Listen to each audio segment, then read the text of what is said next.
Mengulas bagaimana persiapan laga timnas melawan Jepang, kita akan bergabung dengan analis sepak bola Bung Kusnaini atau akrab disapa Bungkus. Selamat petang Bungkus. Selamat petang ya, Sir. Kalau kita lihat ini memang bukan laga penentu begitu karena sudah lolos otomatis ke putaran keempat untuk Indonesia. Tapi menurut Anda permainan timnas Indonesia akan seperti apa? Ya, ini ada dua misi yang saya pikir harus dikejar oleh timnas di pertandingan lawan Jepang nanti ya. Yang pertama, misi adalah mempertahankan level performa yang sudah terbentuk dalam dua laga terakhir. Artinya pelatih ini kan sekarang sudah mendapatkan gambaran kira-kira tim ini cara main yang ideal seperti apa, susunan pemain seperti apa. Tentu pelatih akan berusaha memaintain performa itu supaya tidak mengulang dari awal membentuk tim ya. Itu yang pertama. Yang kedua, pelatih juga punya kepentingan untuk mempersiapkan diri menghadapi putaran keempat. Karena kita sudah dipastikan lolos ke putaran keempat dan pelatih harus menilai skuad yang ada sekarang dari 30 pemain yang dibawa ke Jepang ini, siapa yang bisa dipertahankan untuk putaran keempat dan di posisi mana saja yang kira-kira masih butuh penguatan. Karena lawan kita di putaran keempat tentu berbeda dengan di putaran ketiga, jauh lebih kuat.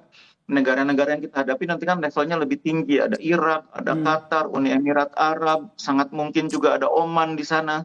Itu tim yang kalau kita hitung head to head-nya hampir semuanya tuh di atas Indonesia. Hampir semuanya tidak ada di mana kita menang lawan mereka dari segi head to head. Mungkin hanya dengan Palestina kita bisa imbang ya. Kalau dengan Palestina ini kita 3 kali main, 1 kali imbang, 1 kali menang, 1 kali kalah. Tapi dengan negara yang lain kita semuanya di bawah mereka. Jepang ini kan kalah dengan Australia. Apakah ini bisa diartikan atau bisa diprediksikan pada saat melawan Indonesia, Jepang juga akan menurunkan sedikit performanya? Ya, memang terlihat bahwa permainan Jepang di Australia tidak sebaik ketika Jepang bermain menghadapi Indonesia ya, karena materi pemainnya sangat berbeda. Tidak ada nama-nama seperti Minamino dan lain sebagainya ya. Bahkan pemain senior yang dibawa ke Australia seperti Wataru Endo atau Kubo juga tidak dimainkan sejak awal. Kubo baru masuk di babak kedua. Jadi Jepang memang sengaja menyiapkan pertandingan melawan Australia dan kemungkinan juga lawan Indonesia sebagai kesempatan untuk mengukur skuad. Apakah di Piala Dunia nanti pemain-pemain yang ada sekarang ada yang masih bisa dipertahankan atau ada yang harus diganti dengan yang lebih baik. Itu sama dengan tujuan kita di pertandingan lawan Jepang besok untuk mengukur persiapan ke putaran keempat. Kalau Jepang mikirnya untuk persiapan ke Piala Dunia.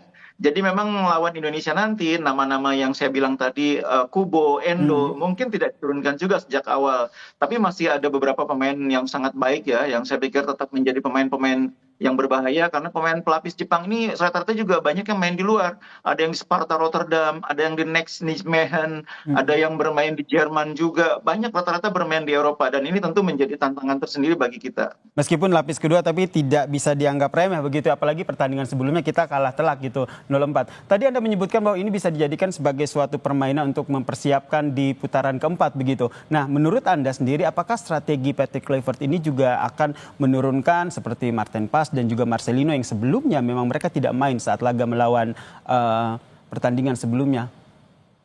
Iya, biasanya pelatih itu ketika memanggil pemain biasanya ada tujuan-tujuan tertentu ya. Mungkin tidak semuanya bermain 2 kali di 2 pertandingan yang dihadapi.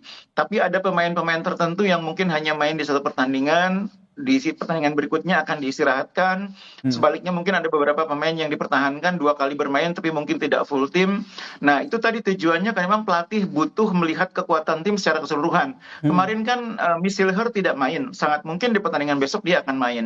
Kemarin kan juga kita melihat beberapa pemain baru masuk di babak kedua dan itu mungkin di pertandingan kali ini akan main sejak awal seperti Kevin Dix misalnya gitu ya. Patinama juga belum bermain sehingga mungkin ada kesempatan pelatih melihat Patinama di pertandingan besok. Jadi jangan terkejut kalau Coach Kluivert melakukan beberapa perubahan susunan pemain, tapi kerangka tim tetap akan dipertahankan. Pemain-pemain kunci ya, seperti mungkin Jai Ije, Rizky Ridho, di tengah mungkin Tom Haye, di depan mungkin Ole, mungkin akan dipertahankan. Tapi pemain-pemain di sekitarnya itu biasanya dilakukan sedikit perubahan untuk memberi kesempatan bermain sekaligus mengukur kekuatan tim secara keseluruhan. Termaksud mengukur bagaimana performa dari mereka yang punya catatan bagus ya di pertandingan sebelumnya seperti ada Egy dan juga ada Beckham Putra di sana. Ya, itu sangat mungkin ya pemain seperti Egy Beckham mendapat menit bermain lagi. Hmm, Tapi jangan berharap langsung sebagai starter ya. Ini biar oke. menjadi wilayah pelatih ya. Karena pelatih tentu akan melihat kondisi dan sekaligus menciptakan keseimbangan. Keseimbangan tidak hanya dari sisi teknis, tapi keseimbangan emosional di dalam tim. Nah ini nih berbicara soal emosional nih ada supporter kita yang juga sudah jauh-jauh ke Jepang begitu untuk memberikan dukungannya langsung kepada timnas Indonesia yang akan berlaga pada Selasa mendatang. Ada Kak Fitri Karlina, selamat sore waktu Indonesia. Selamat sore. Ini Ini selamat petang waktu Osaka. oke, ini langsung ke Indonesia. Kemudian tadi kalau kita lihat di media sosialnya langsung menjemput tim pemain timnas Indonesia di bandara begitu. Bisa Betul, diceritakan semangatnya, atmosfernya seperti apa? benar sekali. Jadi kemarin sempat ketemu juga dengan teman-teman dari Garuda Japan Mm-mm. dan mereka sudah mempersiapkan tifo dan kalau nggak salah sih kemarin udah sempat ngobrol. Kalau nggak salah tifonya itu sekitar 30 meter. Dan itu mereka sudah mempersiapkan dari 8 bulan yang lalu. Nah, ini kan berarti apresiasi dan semangat para supporter di sini sudah luar biasa banget, Mas. Dan juga Mm-mm. tiket itu juga udah habis, udah sold out, udah ludes. Paling kan kalau memang itu ada beberapa mungkin yang cancel dan itu pun udah second hand. Tapi kalau untuk yang langsung beli itu semuanya sudah diborong oleh para supporter Garuda Japan semua yang ada di Jepang. Dan Mm-mm. Jepang itu kan luas ya, nggak cuma yang di Osaka. Kemarin ada yang datang dari Tokyo, ada yang datang dari Nagoya, Kyoto, Oita, jauh-jauh bahkan datang dan bahkan yang dari Jakarta termasuk saya. Kalau Dan juga berbicara teman-teman soal yang lain. kalau supporter untuk Indonesia kuotanya berapa, Mbak? Kemarin sih aku nggak sempet ngobrol ada berapa kuota, tapi Mm-mm. sih Tribun Selatan itu akan full semuanya dengan supporter Garuda Japan. Mm-mm. Luar biasa ini Garuda Japan nih. Koordinasinya akan seperti apa nih dengan teman-teman Garuda Japan? Karena kan ada juga nih supporter dari Indonesia yang juga ke sana termasuk Mbak Fitri dan juga rekan-rekan. Iya, alhamdulillah teman-teman dari Garuda Japan sangat mengakomodir ya.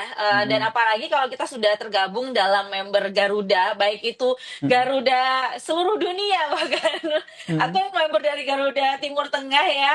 Jadi mereka sudah komunikasi dengan teman-teman Garuda di Australia juga, Mm-mm. kemudian Garuda yang ada di Timur Tengah, ada Bahrain, ada Qatar, ada Saudi. Mereka yang mau away ke Jepang itu sangat diakomodir banget kayak gitu.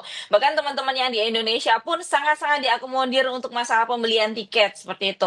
Karena kan di sini pembelian tiketnya itu agak susah ya Mas ya, harus Mm-mm. punya Japan ID, kemudian harus punya nomor telepon Jepang dan pakai bahasa Jepang juga. Itu sangat-sangat sulit sih untuk mendapatkan tiketnya. Tapi alhamdulillah semuanya diakomodir, Mm-mm. komunikasi dengan teman-teman Garuda Japan pun juga alhamdulillah baik dan kita kan punya grup juga dari situ bisa komunikasi dan rencananya besok itu kita jam 3 sore kita Mm-mm. akan berkumpul dulu di depan Stadium Mm-mm. Suita untuk kita mengadakan long march. Oke, long march gitu ya. Ya, Ini seru sekali nih. Kalau kita lihat tadi kan timnas Jepang latihan, kemudian disaksikan langsung oleh supporternya nih. Kalau timnas Indonesia sendiri ada rencana seperti itu nggak? nah ini ya aku juga belum tahu secara mendetail Heeh. gitu. Cuma memang ada beberapa teman yang mungkin akan datang ke sana Mm-mm. seperti itu. Tadi udah koordinasi juga dengan teman-teman supporter. Ya nanti kita akan usahakan banget untuk datang ke sana. Tapi memang kalau aku sendiri memang biasanya untuk laga latihan, laga-laga yang lebih private lah gitu, yang mereka butuh Mm-mm. fokus tuh biasanya aku nggak pernah ikut gitu. Karena aku biasanya gimana ya? Mungkin karena wong wedok keibuan gitu loh. Jadi kayak gak tega Yang jelas kan Mbak melihat Fitri kan sudah anak-anaknya bertemu langsung berjuang begitu ya gitu. dengan sejumlah pemain timnas pada saat menyambut mereka di bandara begitu. Iya, jadi aku hanya menyempatkan waktu kemarin untuk Mm-mm. menyambut awal gitu ya. Dan itu pun aku dari kejauhan aja, nggak berani langsung deket-deket karena kita tahu semuanya para penggawa timnas kita ini kan habis berjuang di GBK dan Mm-mm. mereka benar-benar mati-matian banget sampai akhirnya mengunci lolos round 4 seperti itu. Jadi untuk datang ke Osaka ini pastinya mereka udah dalam kondisi yang cukup lelah, apalagi perjalanan sekitar 7 sampai 8 jam. Hmm. Kemudian mereka tentu harus menyapa para supporter.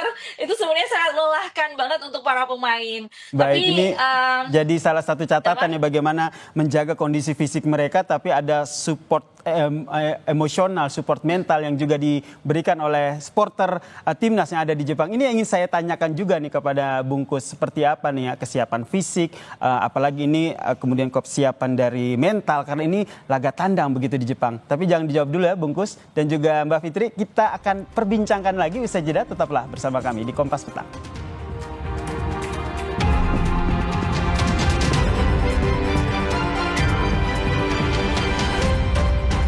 Masih bergabung bersama saya saudara, salah satu supporter Timnas Indonesia, Fitri Karlina, dan juga analis sepak bola Bungkus. Bungkus, kalau kita lihat tadi kalau bermain di tandang begitu, yang dikhawatirkan kan soal mental nih, apalagi bukan kaleng-kaleng begitu melawan Jepang. Apa yang menjadi strategi dari PT Kluivert yang menurut Anda lihat? Iya, kalau menurut saya Kluivert tidak akan melakukan perubahan secara taktikal ya. 3-4-3 yang kemarin sudah dijalankan dengan baik oleh para pemain akan dipertahankan. Yang akan terjadi adalah perubahan nama-nama pemainnya. Karena memang Kluivert berkepentingan untuk memberi kesempatan bermain kepada mereka yang belum dimainkan, sekaligus untuk mengukur pemain di putaran keempat nanti butuh di posisi apa lagi.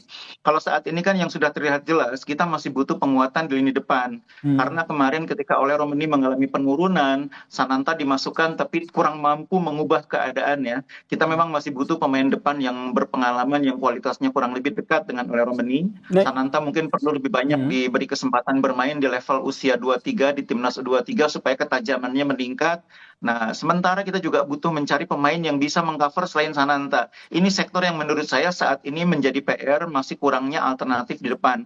Di belakang sudah sangat kuat kita. Kiper bahkan punya 2 kiper yang bisa dibilang kelasnya termasuk top kalau di Asia. Di tengah juga kita perlahan-lahan mendapatkan pemain-pemain yang semakin baik ya.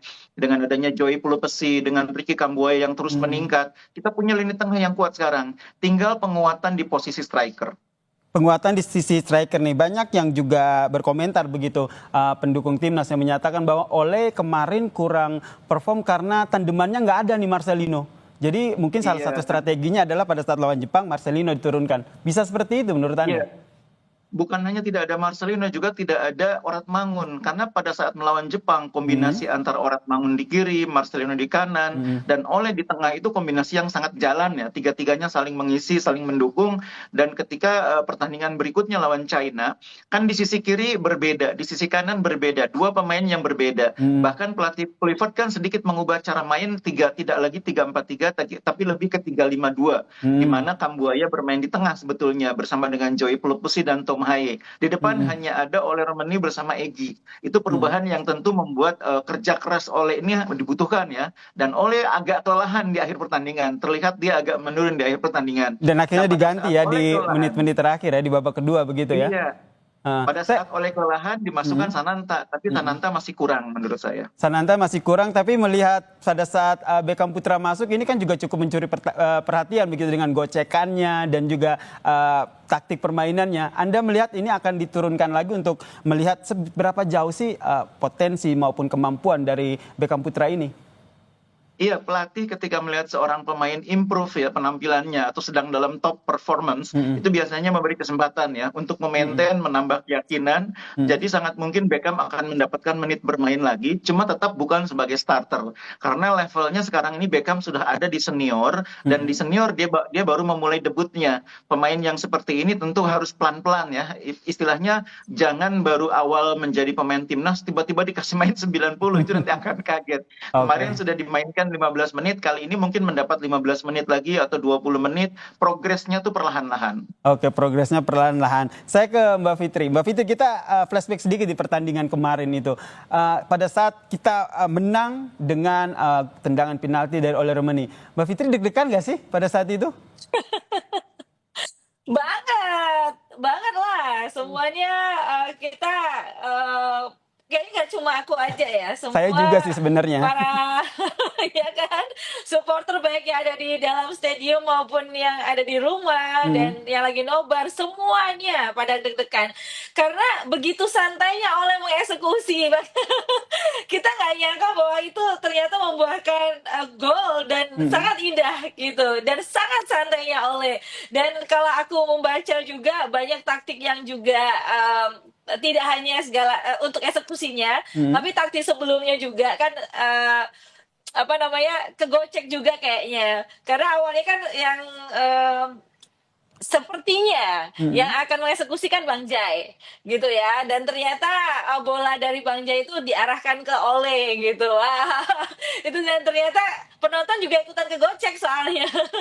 Dan akhirnya membuahkan Ini hasil yang begitu. Nah, Mbak dan Fitri ternyata sendiri, membuahkan hasil. saya ingin menarik tadi apa yang disampaikan oleh Bungkus bahwa ini menanti pasangan yang bisa bermain bersama dengan Oleh, Tada Darat Mangun dan juga Marcelino begitu. Kalau sebagai supporter nih yang selalu menonton setiap pertandingan, apakah Mbak Fitri juga melihat yang sama? Wah, kayaknya Oleh ini cocoknya disandingkan dengan dua pemain ini nih, sehingga terjadi trio penyerang yang maksimal, trio penyerang yang bagus untuk timnas Indonesia. Iya, ya, saya sangat setuju. Saya sangat setuju karena memang dengan tidak adanya, yang terutama tidak ada yang Marceng ya kemarin itu memang kita lebih deg-degannya itu lebih gitu loh. Karena tapi dengan adanya kemarin tiki-takanya antara Oleh dengan Egy, nah itu sebenarnya masalah chemistry walaupun baru kemarin itu udah sangat bagus. Tinggal diterusin aja sih untuk pertandingan-pertandingan berikutnya ada di round 4 ya kemungkinan besar. Kalau untuk yang nanti di Jepang, kita sih berharap akan adanya permainan yang bagus, duet yang bagus antara Oleh dengan Marceng. Oke, ini kita nantikan sekali lagi, ini tergantung Patrick Kluivert nih nanti akan menurunkan siapa. Betul. Bungkus, Anda melihatnya seperti apa? Ini kan akhirnya ada beberapa pemain Liga 1 yang juga banyak yang diturunkan dalam pertandingan sebelumnya.